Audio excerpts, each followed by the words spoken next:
I'm Patricia Smith Griffin, executive producer of the short story podcast series, The Legacy of Charity's Children, and founder of the Charity's Children Project, dedicated to genealogical research and community archiving.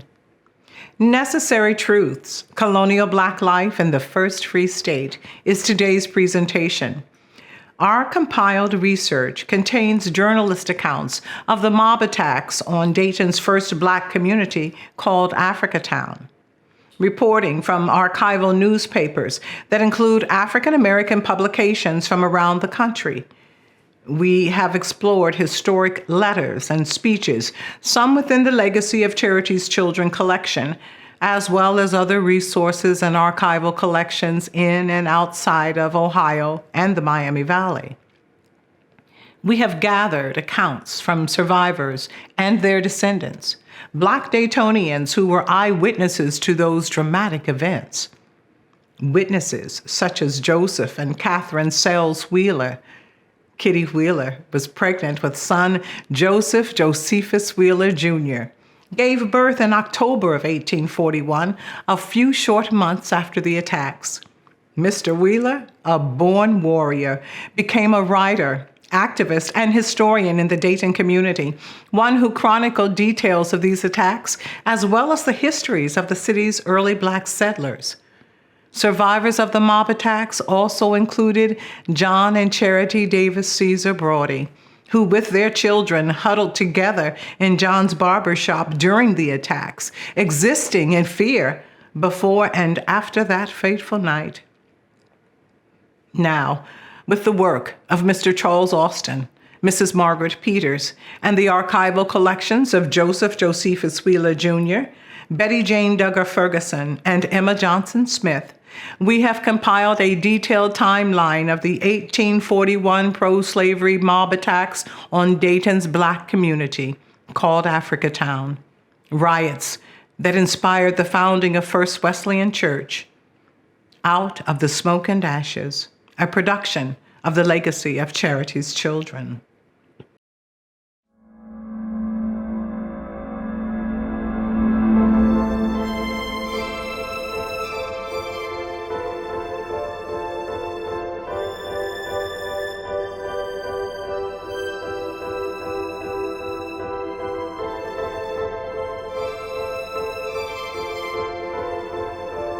The Legacy of Charity's Children, Africatown, and the birth of the Mother Church. 1800s Dayton, because of its proximity to Western Virginia and Kentucky, attracted the emancipated and those who'd fled the condition of slavery. They came to town and were contributing citizens and competitive workers. Many found jobs building canals that connected the city to the north and south, bringing commerce that made 19th century Dayton thrive.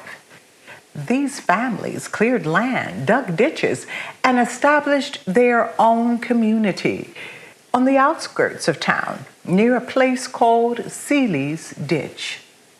And throughout the 1830s, the area began to thrive and was called Africa or Africatown, located in southeast Dayton in what is now the Baumberger Park area. While not all families lived and worked there, Africatown was viewed as the colored, the Negro community. Among the homes and businesses was the Paul Pry Resort. The Paul Pry. It encompassed a hotel, restaurant, tavern, bathhouse, barbers, and manicurists, catering specifically to Black residents and all travelers through the free Northwest Territory. But in the city, among the places of worship, was a lean-to shack, put together with worn-out wood and boards. And it served as a place of worship for Dayton's Black community. In this humble place on Washington Street, they came to renew their faith and their courage. January 1841, a Black woman of light complexion visited. She stayed a while at the Paul Pry. The town's pro-slavery white men, looking for any reason to assault the thriving community and seize the rehabilitated land, they asserted that the woman was white and that no white woman should be entertained by or with the Negroes. Well, the story flourished, and it was further alleged that she was a prostitute being held against her will. Well, this fueled the pro-slavery element in what had begun, what had always been, a reign of terror. And they made a stop on Washington Street at the candlelight service of the coloreds. A pro-slavery mob battered an already broken shack, started fires with the prayer candles, pushed out and assaulted the worshipers. Then on January 26, torches lit the night sky. Nathaniel McCleary led a mob attack on Africatown, and he brought it to the door of Alexander Price. They forced their way into his home. McCleary and 3 others said they came looking for services, demanding services from the yellow woman. And it resulted in the stabbing and killing of McCleary. Well, that night the mob retreated, yet they gave their word that they would fight another day. Bitter, defeated, and audacious, plotted a retaliatory attack, discussing these plans right inside the barbershop of John Broady, husband of Charity. Julia G. Higgins writes of her great-grandfather. John Broady, a barber who served the rich men and their sons, a man well liked by them all. 1841. In line with his work, he became acquainted with the intentions of some of these men, that they were planning destruction to the colored residents of the community, all because of a young woman who was a negress, of very light complexion, a stranger who stopped with the Negroes. See, no white woman should be entertained by the Negroes. Arrogantly disregarding the environment, plans were made for a second violent attack on Africatown. Threatened were the Broady family, their lives and businesses, if a word of these dastardly schemes were uttered. The conspirators, assassins, and thieves offered John the hollow assurance that no harm would come to him or anyone in his shop. But defying hate and logic, Charity hurried to gather as many who could fit. She breathlessly warned as many who would listen. The families of the Broady brothers, the 5 Broady brothers with their families, the Davises, Joseph and James, all friends and family, anyone who could fit huddled in the shop. Together, we count over 25 trembling souls, babies, seniors, terrified, nestling in below zero darkness. Amid flashes of fire and soaring flames, cries to the mob were met with the rioters' menacing hoops and howls of revenge.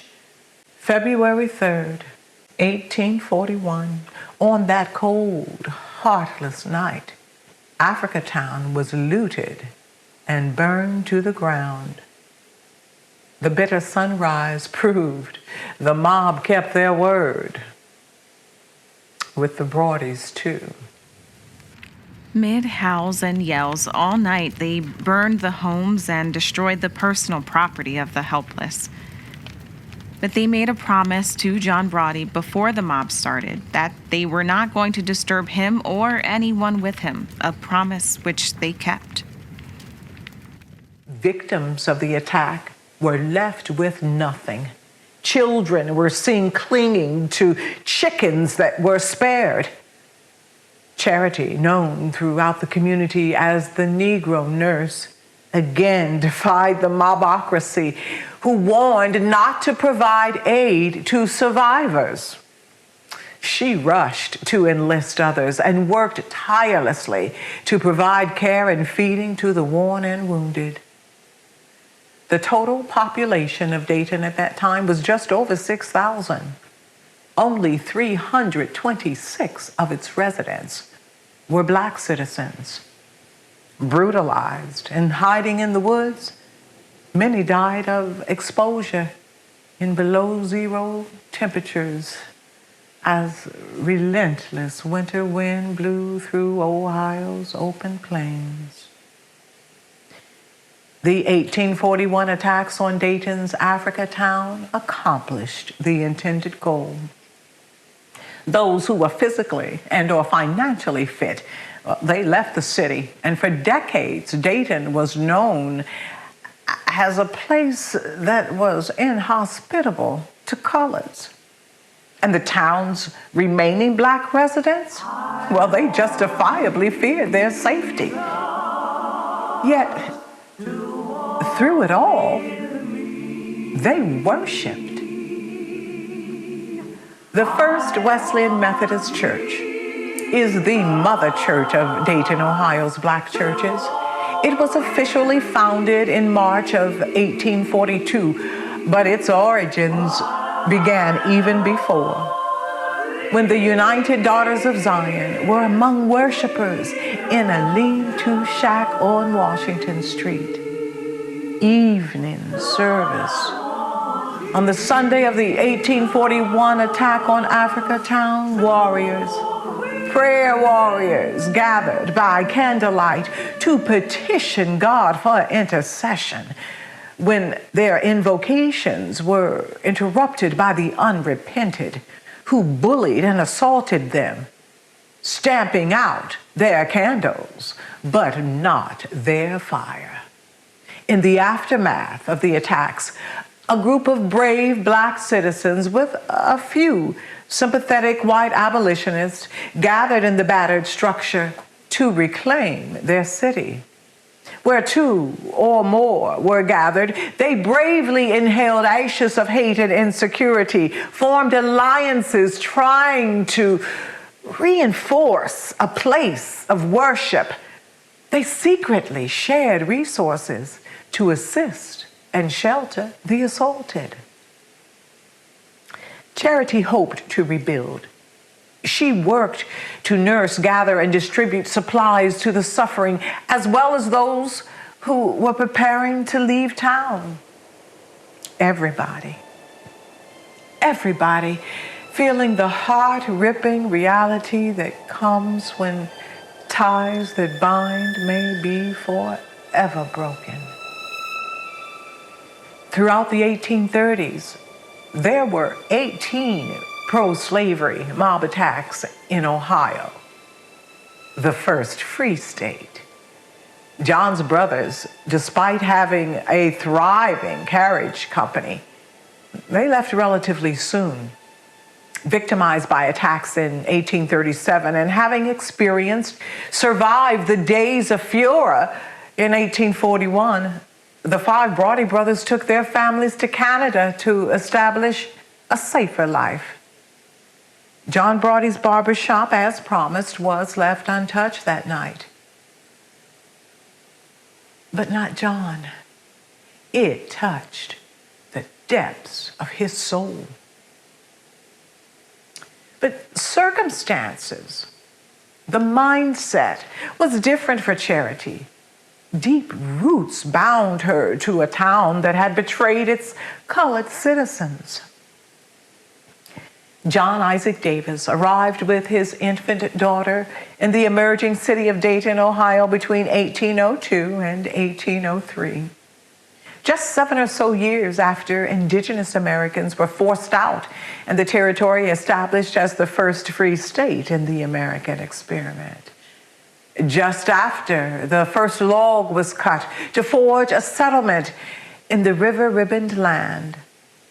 Along the confluence of the Mad, Stillwater, and Great Miami rivers, this little girl Charity grew up with the city of Dayton. These were reasons why Charity was committed to rebuilding. But reclamation was slow.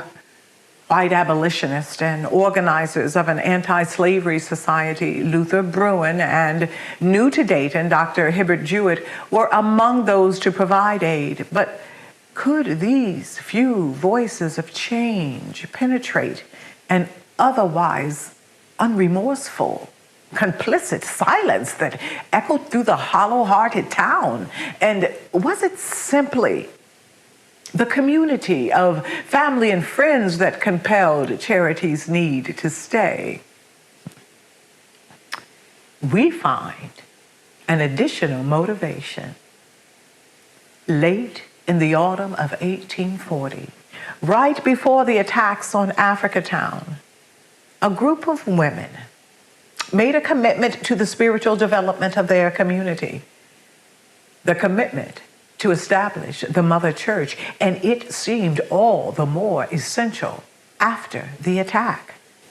We will say the names of each trustee of the United Daughters of Zion. Mrs. Harriet Wade, Mrs. Elizabeth Jackson, Mrs. Maria Robinson, Mrs. Peggy Anderson, and Mrs. Charity Davis Caesar Broady. Throughout the 1830s, these women gathered their families in the elements of 4 seasons, and they worshiped in a shack on Washington Street where praises were raised in the sunshine and the shadows, hearts set afire by the Spirit, motivated by the Word. Absorb the timeline here. November 1840, brave black women, with the help of Luther Bruin, bought a land, a little lot on South Short Wilkinson Street to build a church. Women who would not be stopped or intimidated despite being attacked and forced out of their shack of worship. Industrious black women, each pledged 50 cents a week to pay the mortgage, and Charity was determined to honor her commitment, to move the humble lean-to place of worship to a secure house of praise. Motivated, even catapulted by the 1841 attack on Africatown, by June 1842, a small brick church was built on South Short Wilkinson Street to become the first Wesleyan Methodist Church of Dayton, Ohio, led by the Reverend Shadrach Green of Kentucky. First Wesleyan became the epicenter of community reform, the place where in 1849, James Davis formed the American Sons of Protection, who partnered with white abolitionists in Dayton's Underground Railroad. Their community advocacy continued even after emancipation, through Reconstruction, even assisting displaced citizens by Dayton's 1898 flood. The activism of the American Sons of Protection in later years became the template for the Dayton Red Cross because of the community support extended through the church for decades to come. And on the eve of the promised emancipation of December 31st, 1863, the bell of First Wesleyan resounded throughout the Miami Valley in the only known emancipation celebration in the state. Joseph J. Wheeler wrote on the occasion, "Lord, give us such faith as this, and then let come what may." First Wesleyan provided the first school in Dayton for black children. Wheeler authored the first history of the church. He writes, "The day's school teachers were Miss Mary West, Miss Mamie Walker, Mr. Simon Peters, and Mr. Solomon Day." Charity and other old mothers and fathers seized the opportunity to learn to read and write as best they could. The church quickly grew in size and influence. Abolitionists from various congregations throughout town joined First Wesleyan. The pro-slavery element was amazed and called the mixed congregation the Amalgamated Abolitionist Church. The small frame church was built in 1842. It was quickly outgrown, and a new building designed by Black architect Charles Russell was constructed in 1854 on the same lot.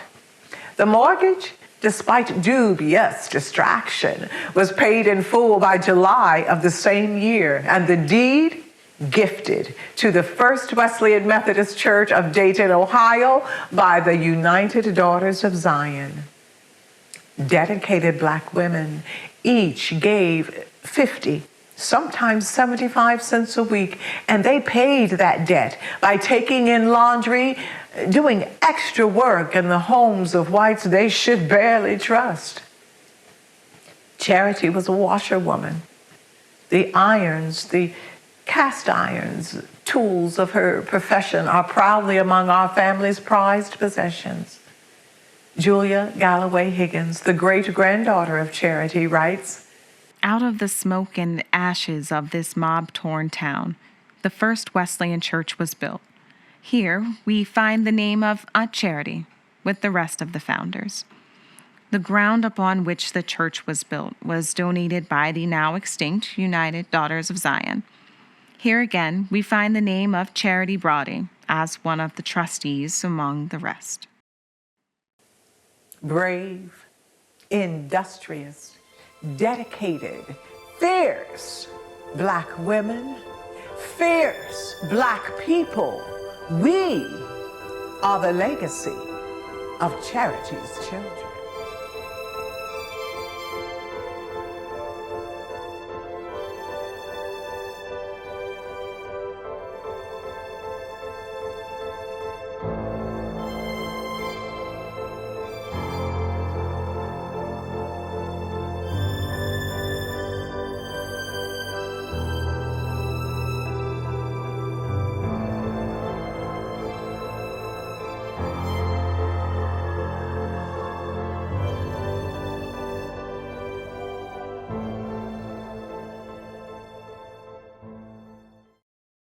Out of the Smoke and Ashes was produced by the Legacy of Charity's Children in 2022 to commemorate the 180th anniversary of First Wesleyan Church. The church's founding is inextricably tied to the riots, the attacks on Dayton's first Black community. The land where Africatown had once existed was promptly purchased in 1842 by William Baumberger, a German immigrant and Quaker who owned a timber business. In 1845, he became canal toll collector and was treasurer for the city of Dayton for 15 years. Baumberger built a fine homestead in the southern portion of Fifth Street and established the community that became known as Baumberger Hill. In 1908, just 67 years after the mob attacks on Dayton's first Black community, the ground on which it had once existed, the area that had become the Baumberger estate, was donated to the city by William Baumberger's descendants to become a segregated park. The 1841 attacks on Dayton's Africatown are described in our family archive as that cold, heartless night and when the stars fell. Mr. Wheeler writes that it is impossible to approximate the loss of lives, property, real and personal. But we will try. We are determined to know.